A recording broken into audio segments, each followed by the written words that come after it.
Senhor presidente, eu quero aqui cumprimentar o vereador Rafael Bueno por essa proposição, porque eu quero dizer, vereador Rafael, que desses 20 e poucos anos de vida pública que tenho, acho que foi os 3 anos e poucos que mais me orgulhei de ficar trabalhando por Caxias, né?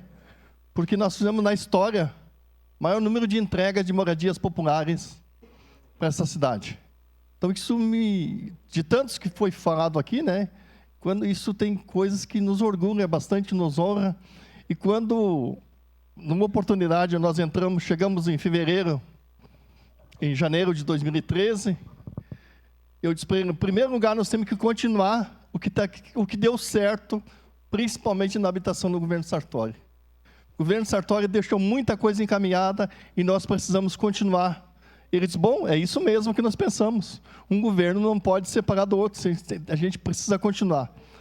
E, além disso, nós precisávamos em junho de 2011, faltava 6 meses para o recurso do Rota Nova voltar. Vereador, presidente, lembra muito bem dessa reunião que eu disse, esse dinheiro pode voltar para Brasília e esse recurso de 40 milhões a fundo perdido pode ser esquecido. Eu disse, precisa que o Búrigo, que tem ido mais a Brasília, que nós estamos com pouco recurso, ia a Brasília. Daí o prefeito disse assim para mim, não, quem é o secretário da pasta é você. Quem tem que ir a Brasília é você. Então, se tu acha que tem que ir a Brasília, tem que ir a Brasília. Então, aquele recurso do Rota Nova, que o prefeito me delegou a ir a Brasília, aquele recurso do Rota Nova, das pessoas ganhar totalmente de graça aquelas moradias, foi um projeto que começou lá atrás. Importante a gente dizer que logo nós estamos botando aí o projeto também do prefeito Sartori.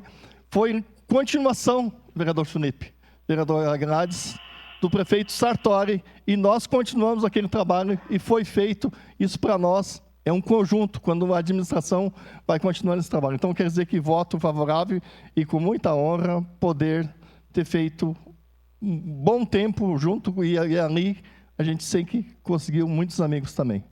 Obrigado, presidente.